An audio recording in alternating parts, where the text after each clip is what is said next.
So we'd like to thank everybody that helped with that, and all the people that donated, and the silent auction items, and all those things went really, really well. I don't have my new glasses on. First of all, please turn off your phones or put them on silent or vibrate, because we are recording this tonight. I also want to remind everybody that November 13th is the Minden Cemetery Ghost Walk. If you've never been to Ghost Walk, please try to come this year.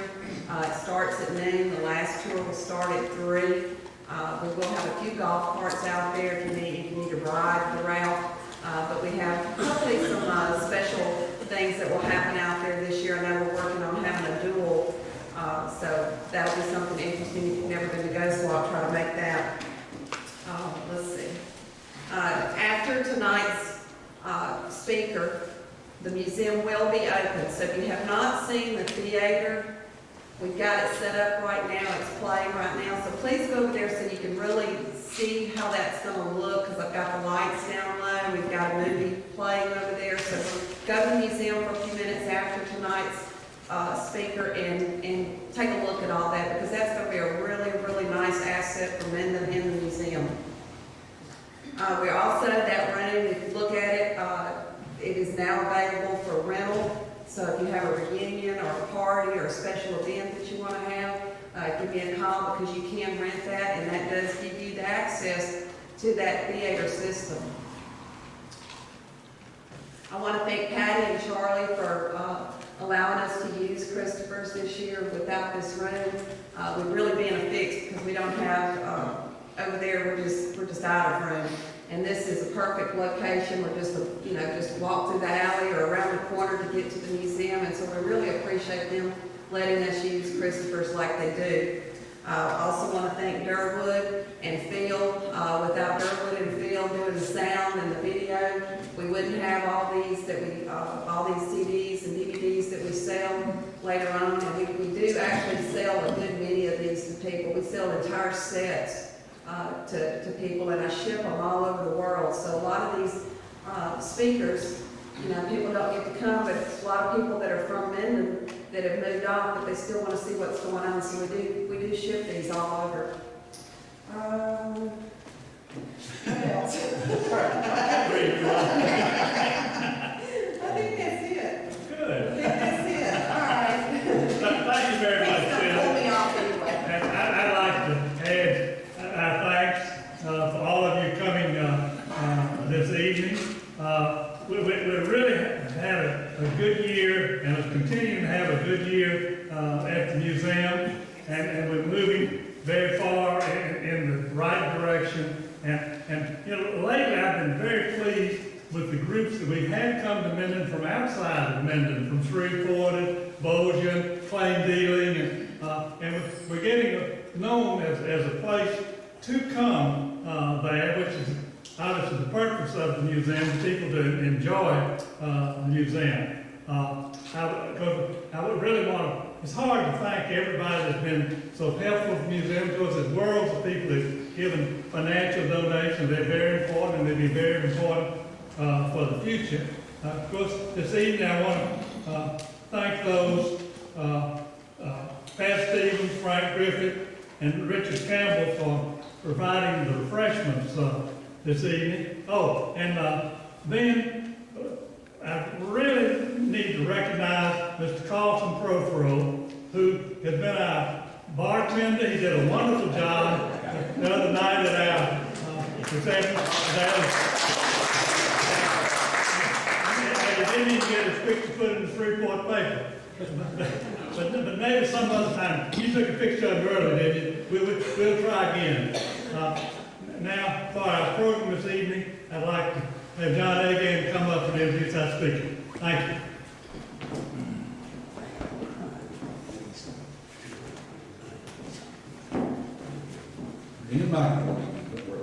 But tonight I kind of feel like I play like I'm a historian, or I stayed at Holiday Inn Express last night, but there's a problem. Well, that's very inadequate. If you get the definition of history, we say it's a written record.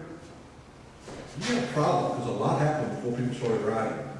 If you use Webster Parish, first Europeans that we consider writing didn't get here in 1706. I've got some news for you. A lot of things happened prior to that time.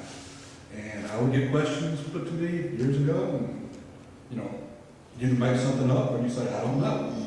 And I was so pleased to find that the state of Louisiana had done something good. They instituted a program of regional archaeologists. And our speaker tonight is a Northwest Regional Archaeologist for the state of Louisiana. And so those questions, finally we have somebody that's job to find out those answers. And the answers he's found are pretty amazing in a lot of cases. Speaker tonight is Jeff Girard. He is an Associate Professor of Anthropology at Northwestern State University. He is the regional archaeologist. I have a hard time not being political for just a moment, I'm sorry. He also was working with their wonderful Heritage Resources degree programs that unfortunately saw the budget cut, so maybe that can be fixed. It was an amazing program they had in place. But the point tonight is I'm excited what he's going to talk about because of the simple occasions I've had to bump into him over the years in projects that he's done that have answered so many questions about what happened before. Folks like me got the easy work of going to the library and writing down what somebody wrote. Goes out in the field and finds the truth before that. And that's why I'm really looking forward to this, and I know it's going to be a wonderful program for us tonight. Jeff Girard.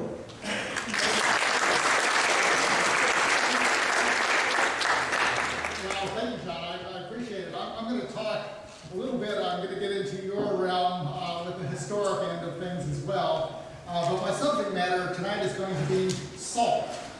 And salt, I put this rather dramatic first slide up here just to sort of symbolize our rather ambivalence with the subject of salt.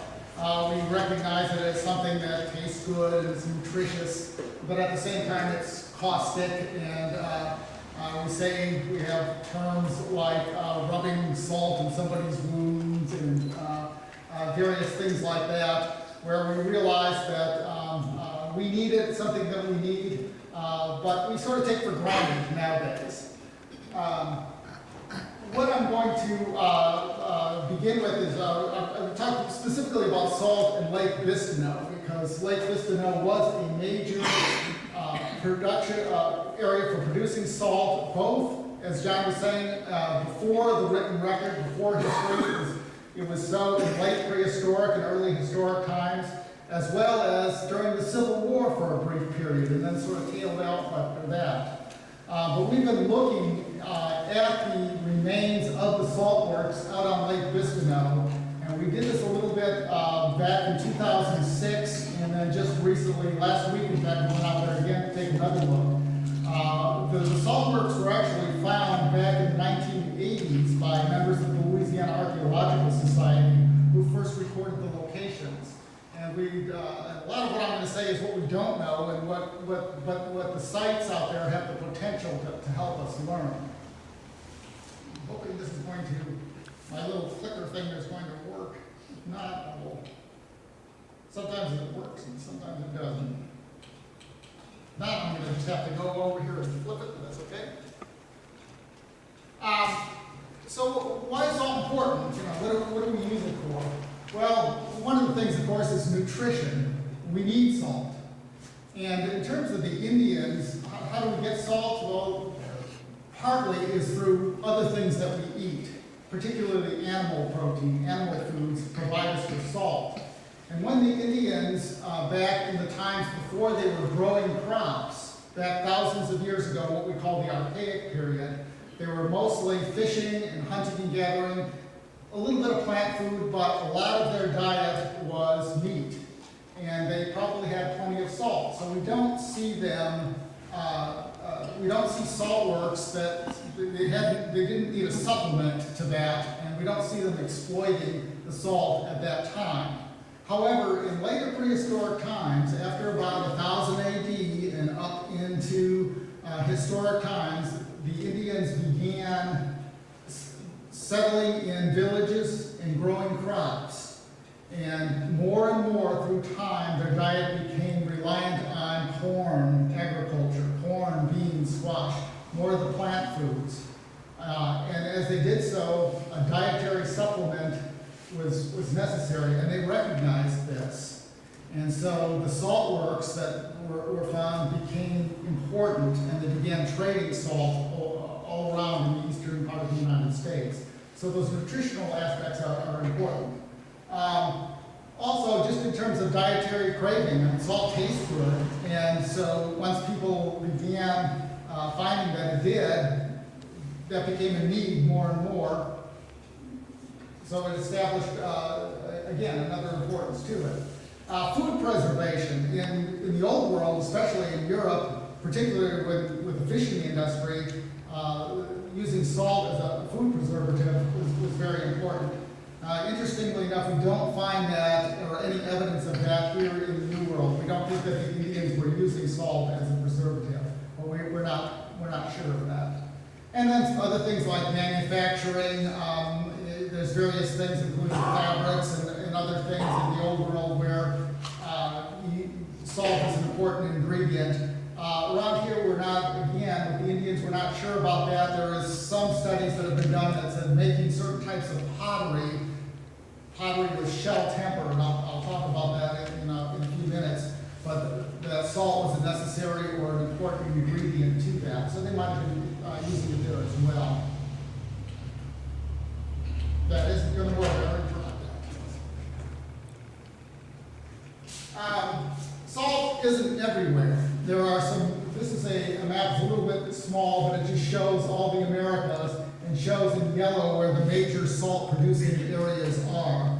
And I think you can see that the Gulf Coast area, in which we are in the northern part of here, is one of the major areas for natural occurrence of salt. And also a little bit in South America, and up in the Midwestern states, in western Pennsylvania, eastern Kentucky, southern Illinois was also important in the Americas.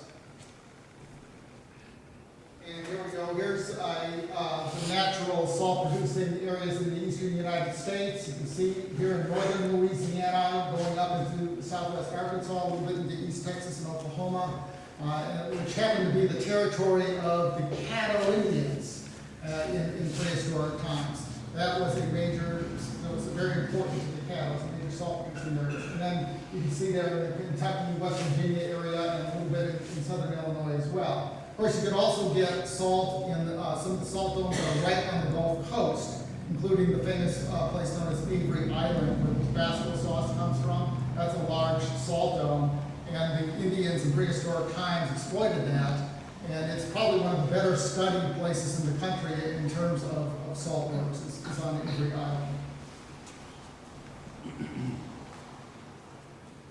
Here's some of the major salt domes and salt-producing areas in northern Louisiana. Here at Bistineau, there was a couple places, the King Salt Work, Rayburn Salt Work. The Drake's Lick was very large, very important up in northern Natchitoches and Wind parishes, kind of on the border there. That, again, was a major production area in prehistoric times. Also along Canapoula Lake, and even out on the Sabine River, there are some salt producing areas. So what are these areas? How do they form? The salt areas are what we call salt domes. And the salt dates back to, as I had in an earlier slide, the Jurassic period. The sediments in which the salt formed are millions of years old. And they've been buried by other geologic deposits through time. But the salt forces its way up toward the surface. And there's lots of different ideas about why this is so, and most geologists nowadays think it's a matter of that the salt has less density than the surrounding deposits and sort of naturally tries to float to the top, as well as what they call tectonic factors where along fault lines where the earth sort of moves and squeezes in and just squeezes the salt up. So it's probably a combination of those things. But what happens is that you get these long linear geologic formations underground that force their way up to the surface. Sometimes there'll actually be a little dome structure on the surface itself, but other times maybe not. In fact, it may be a topographic low on the surface, but it's what's underneath that's important, and that's that salt coming up.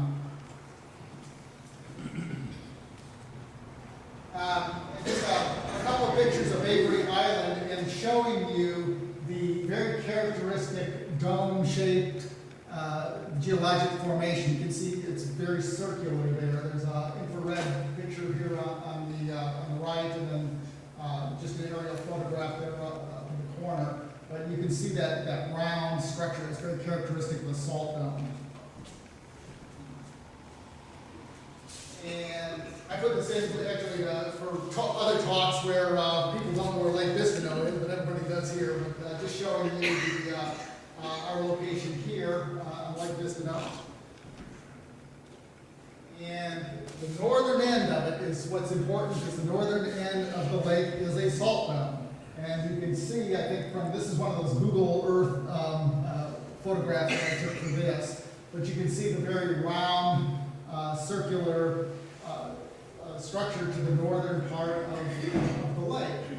And the places that I've marked there, Tadpole Lake, Potter's Pond, Little Crane Island, those are up around the periphery of that dome. And those are the places where the salt is close to the surface that the people were able to access it.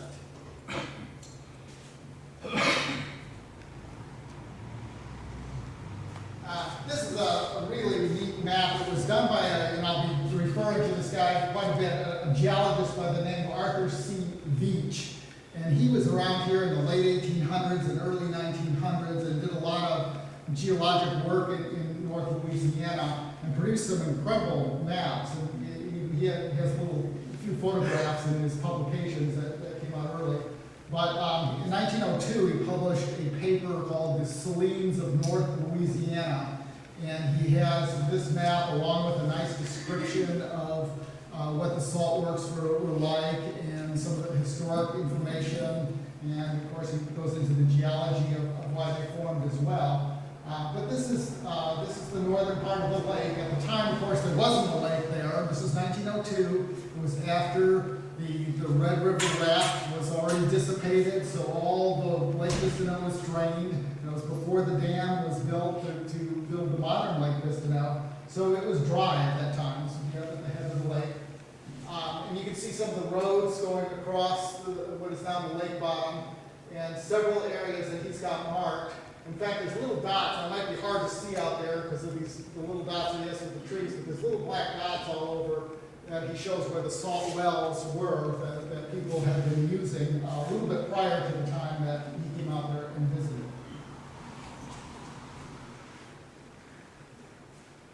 This is a modern map showing you the same thing with modern topographic 2-foot contour interval data that we've got now, that we can get very precise topography, but also showing you where we have archaeological sites where we found evidence of those salt wells along the periphery there.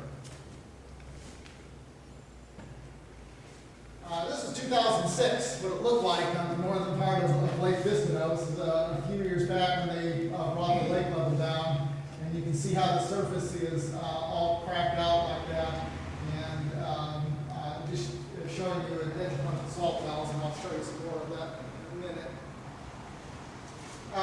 One of the interesting things back then that you can see really well is that the little drainages coming into the area around Potter's Pond, which is the salt area on the eastern side, you can see the briny deposits, the white salty deposits in the bottom of those channels going in there.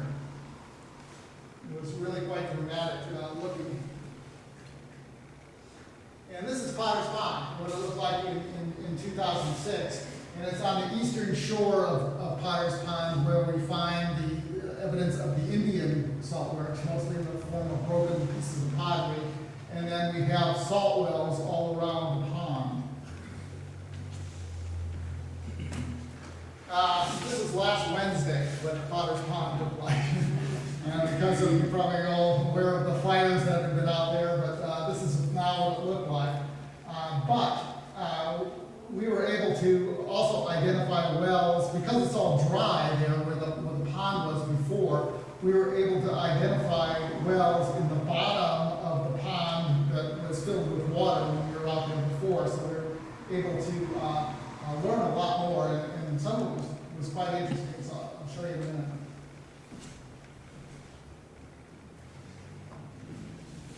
This is the eastern part of Potter's Pond, and it's a little exposed area here. It's a little ridge that goes along the southeastern side of the pond, and that ridge is just filled with pottery, broken fragments of Indian pottery.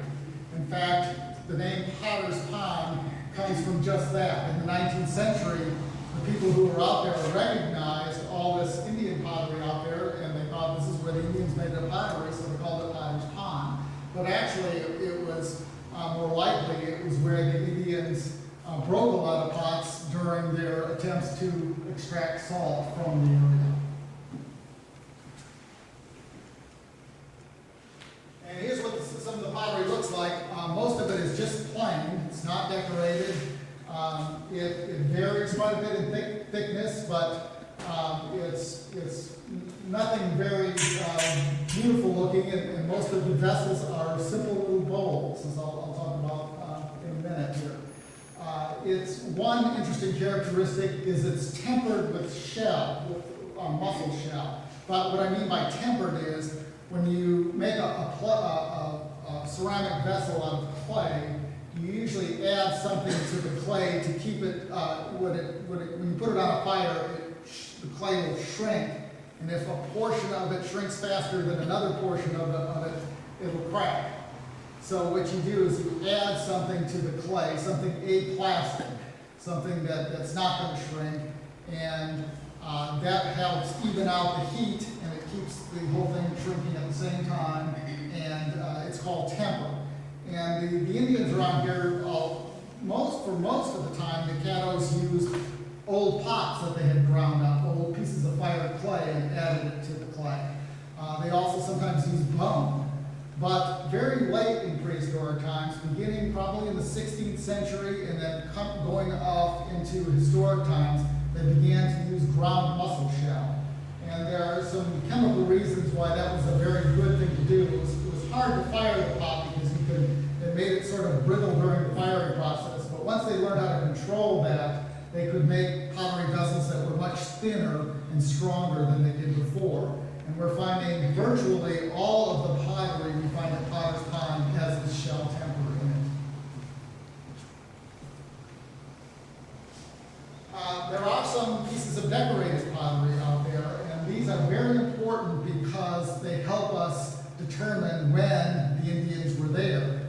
We've learned through the years sort of a sequence of the different decorations that the Indians used through time and how those change.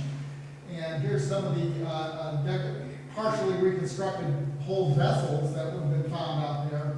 And the styles of these vessels tell us that this was very late in prehistoric times. This was after DeSoto. This was in the 1600s and maybe up into the early 1700s when the folks were out there.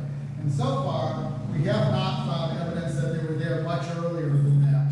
Now, with more work out there and going through collections in more detail, we might find that they were there at an earlier period as well. But from our present evidence, it seems like they were there just very, very late, and they didn't exploit this earlier.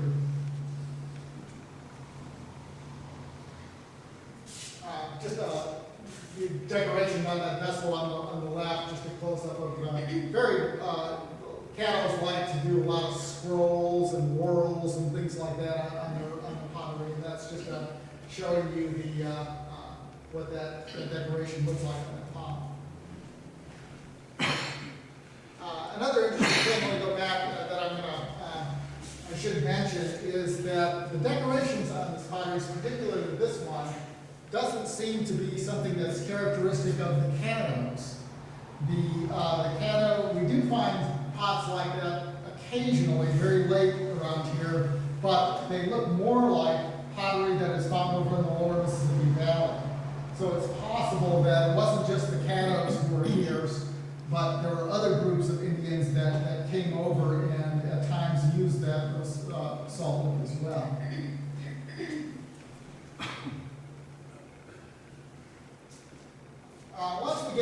historic times, we do have accounts of Native American salt production in this area. Specifically, people, when the French explorers start coming over, we specifically have references to them using salt. One of the earliest being the DeSoto Chronicles back in the 16th century there. They passed through a land they called Natchitoches. And in Caddo, in the Caddo language, N-A, you find a lot of things like Natchitoches, a lot of words that begin with N-A. And that's what they call a locative. It means place of. So, you know, whenever you see Na, it means place of something or other. And the Natchitoches means place of salt in the Caddo language. It's not clear exactly where the DeSoto expedition was. Most people now, I think that he was probably north of here up into Arkansas. But anyway, he was around here somewhere and passed through there, and they called it the place of salt. Then after the La Salle expedition, some of the French explorers began to cross over to this area. We have Joutel in the late 1680s. He specifically says the Caddos traded little loaves of salt weighing 2 or 3 pounds apiece. And he's talking about they were trading it to the Natchez Indians and the Tunicas along the Mississippi Valley. A little bit later, Tonti comes through here. He's coming over from the lower Mississippi Valley with some Tensaw Indians. And they're somewhere near the Red River. And again, they find Indians, Caddo Indians, making salt. And the Tensaw who came with Tonti specifically accompanied him there to meet the Caddos to get some salt and to trade some other things. So there's by this time there's sort of a nice trading network going on where people who didn't have direct access to the salt were trading with the Caddos to get it. And then as we get into the 1700s, there's all kinds of references even into the early 19th century of the Caddos going to various salt licks and making salt and trading it to other people.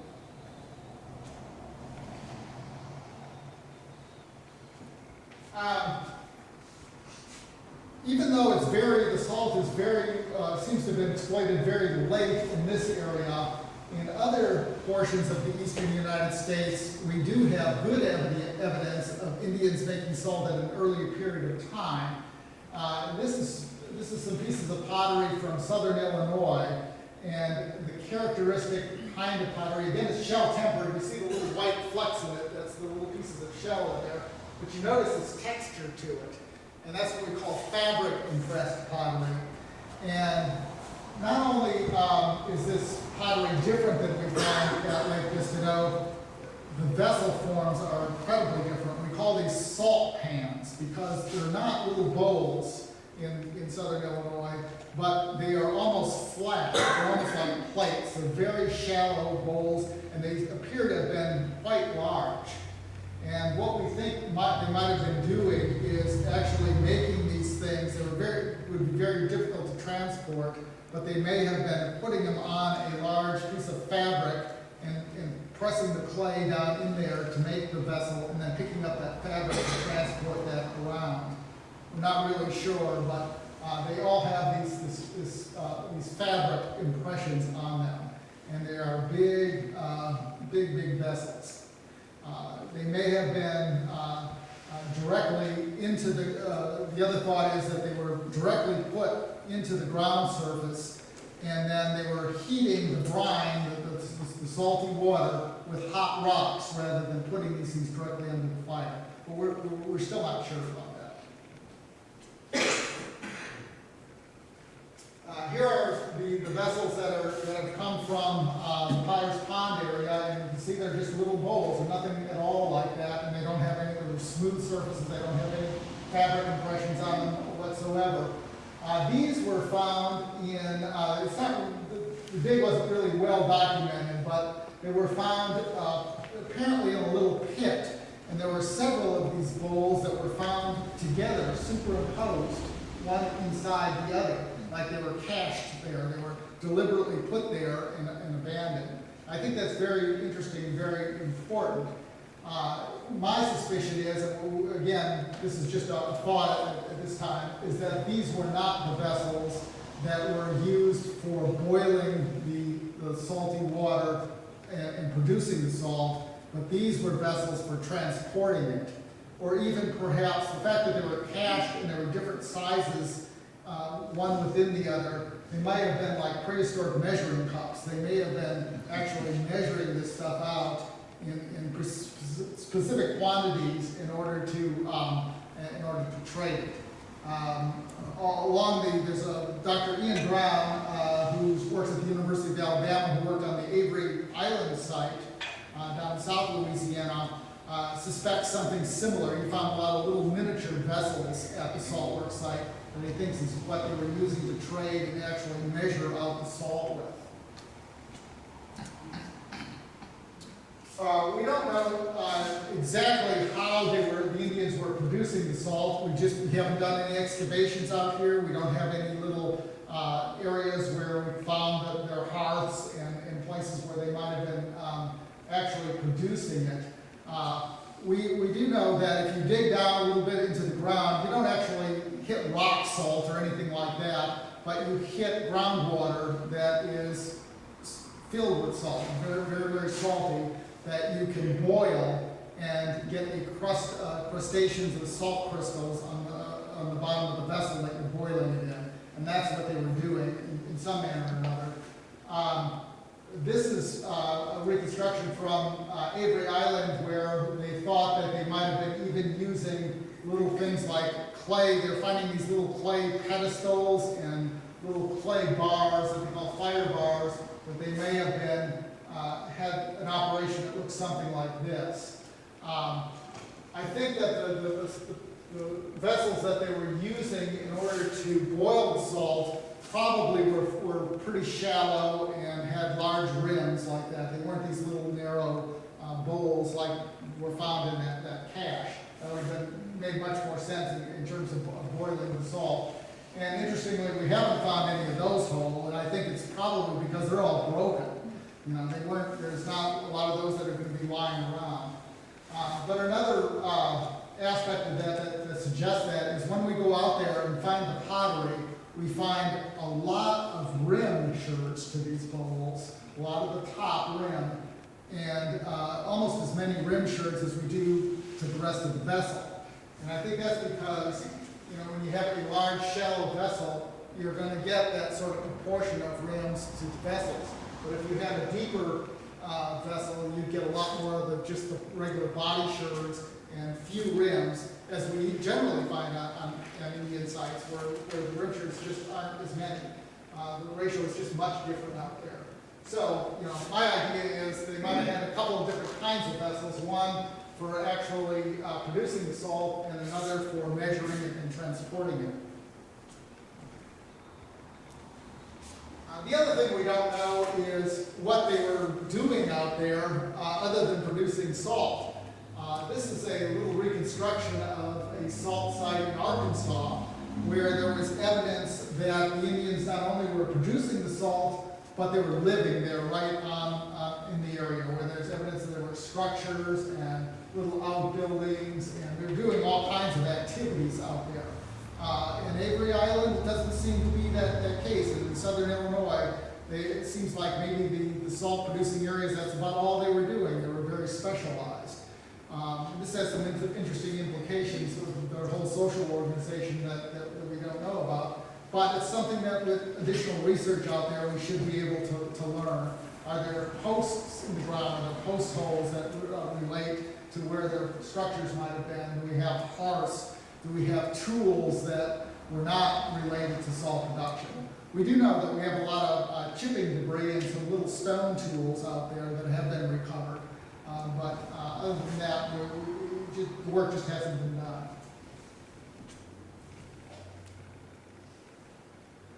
In historic times, there's a lot of, in Europe, there's a lot of documentation, a lot of research has been done on salt production. In late prehistoric times, there's a site in northern France where they've done this reconstruction where it looks like they were building these above ground earth ovens and they had little depressions in them and boiling the salt in those. You can see here's where they built the fires underneath and then transporting them in barrels.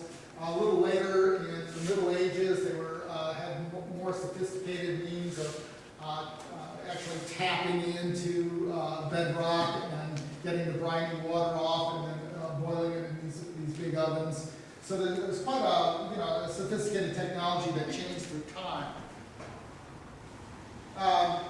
In terms of Bistineau, we've got a little bit about the history of the area in terms of how they were exploiting salt. As early as the 1850s, around 1855, there is some historic evidence that people were making salt out here. But it seems to have been just a little family operations, and it was done on a very small scale. But that changed in 1860 during the Civil War, particularly between 1862 and 1865, when New Orleans was blockaded. And prior to that time, most people got their salt, they shipped it. Believe it or not, a lot of it was produced up in New York State around Lake Erie, brought down the Erie Canal, shipped all the way around to New Orleans, and then brought up to here. It wasn't made locally. Because of the blockade, they needed local salt production. It became something very important. And several people started to come out here and produce salt. In fact, it is estimated that there was like 1,000 to 1,500 people that may have been involved in salt production in just those years, 1862 to 1865.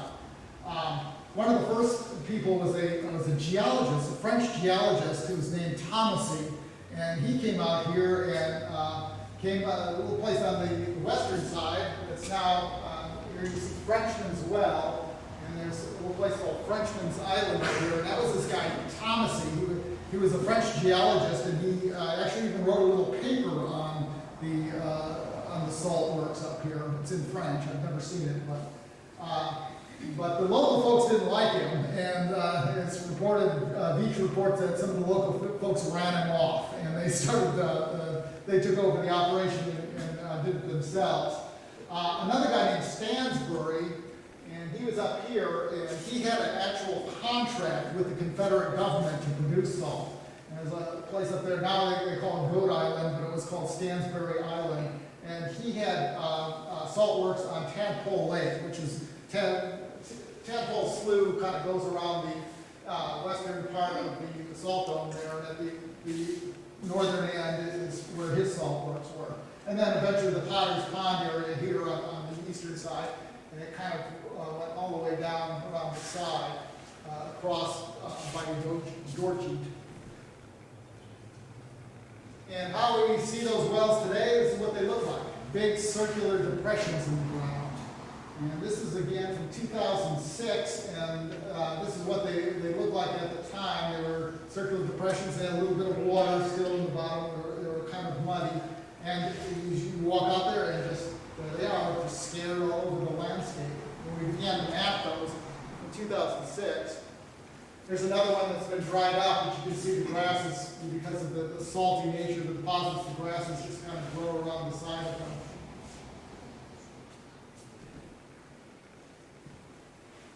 We mapped about 50 of these things in 2006. I didn't have a very, now we've got a better GPS system where I can map things a lot more accurately. I used to map things within about 5 meters of where they actually were, and nowadays we can do it in less than a meter with our new system. But these little white circles show you the distribution of those salt wells in the Potter's Pond area. This little stippled area around here was where the water was when we were there in 2006, and we were out there last week. We managed to map in a whole bunch more that are right down from the bottom of where the pond is.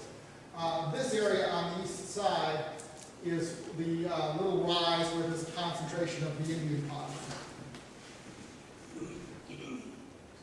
Oh, that just shows you my little GPS system that I use now. I put that in a little apparatus. It's a Trimble thing, but you can go out there and the map, it has a little screen, it's like a little PC, and you can follow yourself as you're walking around on the map. It's, you don't get lost anymore.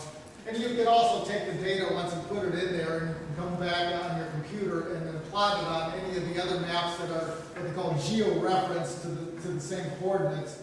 And so this is on an infrared aerial photo, and just that same set of dots that I had that I took off the GPS, and you can plot them at any scale, so we know not only where they are, you know, at the scale of the site, but I can step back and look at the landscape and where they're sitting. This would have been Stansbury's Island here, it's now Goat Island, and this is Tadpole Lake. So that we know there's some other wells up there. And we also know from Beach's map that these wells actually continue down, and even on the other side of the river, but they continue down to the south. We just have a map. Again, here's Beach's map of Tadpole Lake up here, and here's where he plotted all of these, and they go all the way down. I'm not sure you can see here, but he has little circular dots, and he has some linear things plotted in there as well. It's not clear what those linear things are. I think they're probably the furnaces rather than the wells themselves. And we do find some of them correspond, these correspond real nicely to some scanners of brick that we found up at the north end. And you can see there's a whole bunch of them up here. It's also, he's got the roads that went through there really nicely, and we were able to go down here in 2006 and find where this crossing was, where the road crossed. And there's still some indications of it out there. There's a little fern clay platform and some brick. There was probably a little bridge or a low water crossing or something right at that point, but we were able to precisely locate that.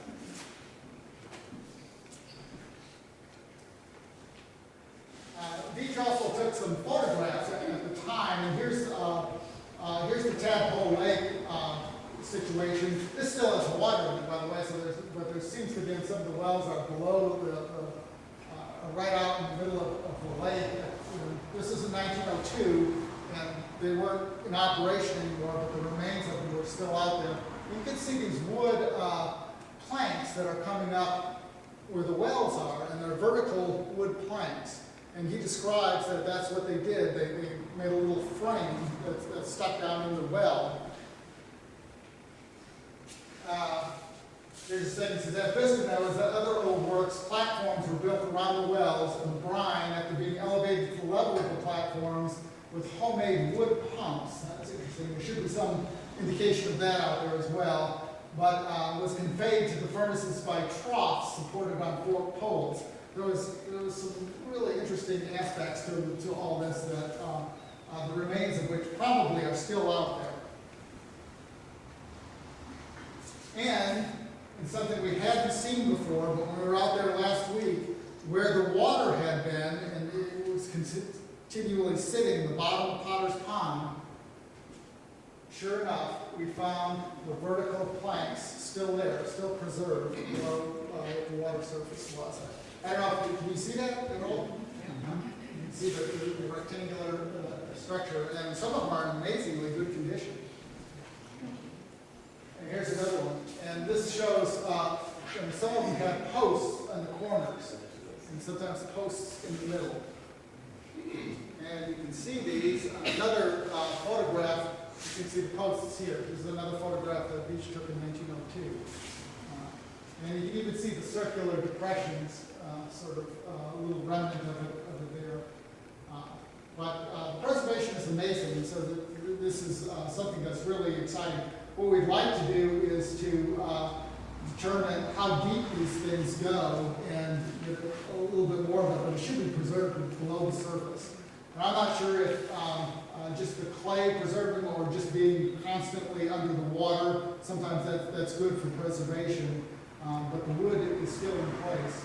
Beach mentions that nearly all the wells dug were shallow, sometimes seldom exceeding a depth of 10 feet. So that gives us some idea of how deep these things might have gone. They commonly pass through 4 feet of dark-colored vegetable muck or peat-like clay, and then white sand and gravel containing the brine. So that was the groundwater was probably about 4 feet below the surface. So it should go about that deep.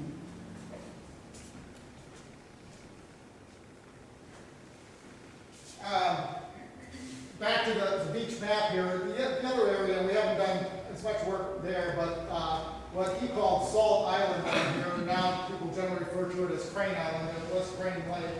But there are a lot of the furnace remains that are still there. We don't have as many salt wells, but it's a pretty interesting site. Here's just my little map of it at the time, but these areas here contain scanners of brick that look like they're collapsed furnaces for burning off the salt. And there's a big shot of one there. This is Tadpole Slough in the background. You can see circling around. Frenchman's Island would be up over this area here.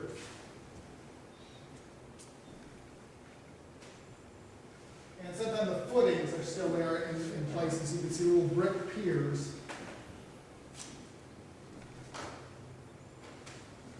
And here's another one. You can see the edge nicely. Some of the footstones are still there. It looks like a chimney that was there that just collapsed down the slope.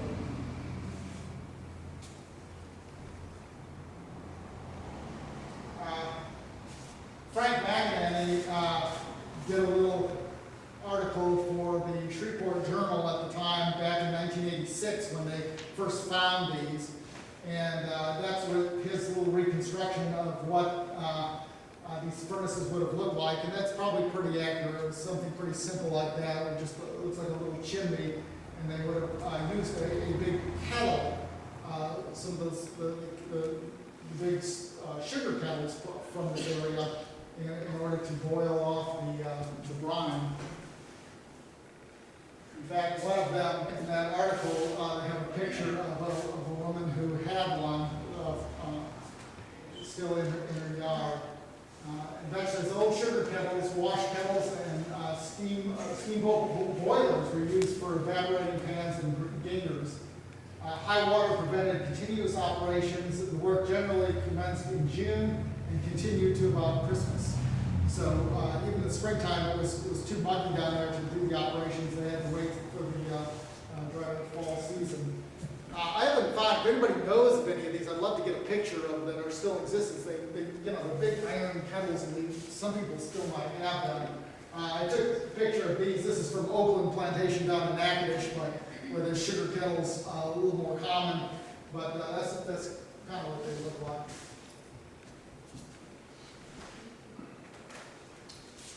And finally, after the war, the production went downhill real rapidly, and but as late, Veach says, as late as 1892, there was a man out there who was still, had his own operation, still making a little salt, but that it's sort of ceased after that. There were a couple of little attempts in the late 1800s and early 1900s, but it didn't really amount to much.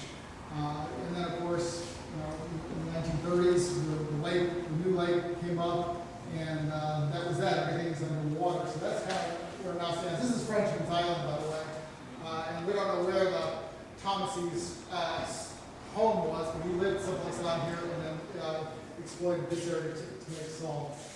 And that's all I've got. And so happy to answer any questions that I can, or if anybody has any more information or any interesting comments, let me know.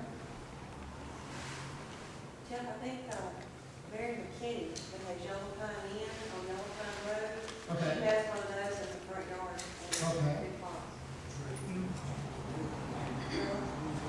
Yellow Pine Road. On Yellow Pine Road. It's Yellow Pine Inn, it's a bed and breakfast, and she's got one out there. Okay. Good. It'd be nice to get a picture of Yeah, that. she has one. The biggest one I've seen is on Pine Street here in Maine. Okay. I knew there had to be somewhere Yeah, else. and then my daughter's in-law had a normal size one. But that one on Pine Street is huge. Okay. It's a Mary residence. Okay. Good.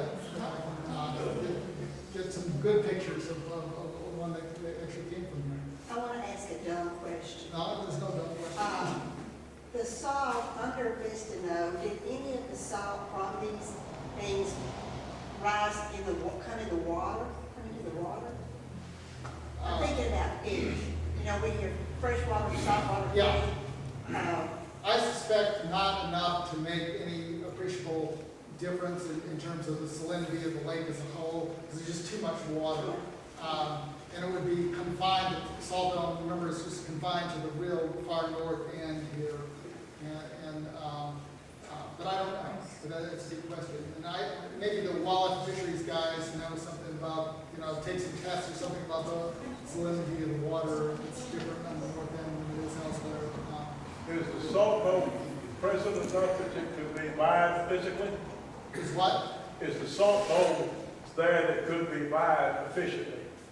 That could be, You could mine it, go ahead and chop it up and mine it, like you do at Avery Island or. nowadays, it's been Yes. commercially, not that I'm aware of. I don't think, nowadays, of course, they mine a lot of rock salt, and they have areas, and salt is something that seems to be in such abundance on Earth here that, they can mine it pretty cheaply in the areas that they do and move it, and nowadays with transportation, you can move it around. Is So- it geologically a salt dome there though? Oh, yes, oh, definitely, right, that's not going away, I'm sure, yeah, the salt dome is still right there.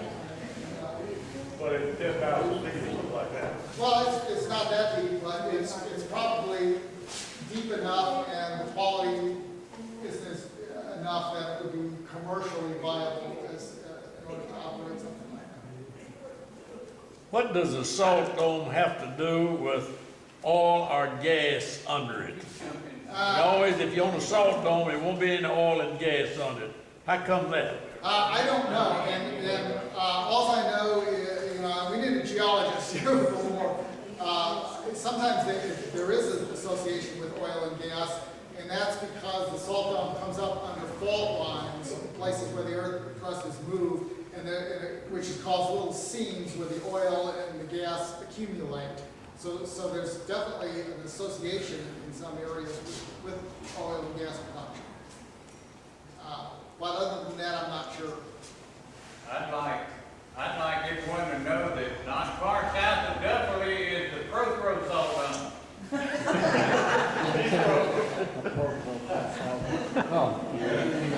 And you don't believe it, but it is. If this water was not that highly salty, how did they discover it? I mean, did they go along and do this one day? Yeah, that's a good question. One of the things is that I think enough of that water has come to the surface that, like I showed you those pictures of the channels when they were dry, and you can see the white on the bottom of that. I think enough of it was at the surface where they realized that it was there, and then they just dug down and until they hit groundwater, and it was salty. So, yeah.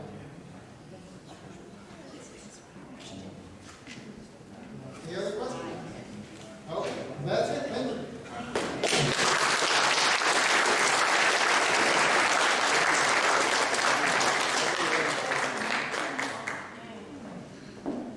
We're gonna draw for our door prize. I think tonight, everybody really learned something. I did not know half of what Jeff, I know a little bit from our display in the museum, but really, really learned a lot tonight. So I really want to thank him for coming and sharing that with us, and hopefully we get it to come back again when they dig up some more good stuff out there. Thad's pulling my name out of the hopper, and if you'd like to help tonight when we start to get up and leave, if you would fold your chair up, and some of our board members will kind of show you where to place those so that we can have Christopher's clean tomorrow. Yes, Carlton? And drink a little more wine. And drink a little more wine, Carlton says. And don't forget to go by the museum. We're going to keep it open probably for about, 30 minutes or so right after this, so you can see the theater as with it going right now. Who's the winner? Suzanne James. All right, Suzanne. She wins our door prize tonight. Thank you.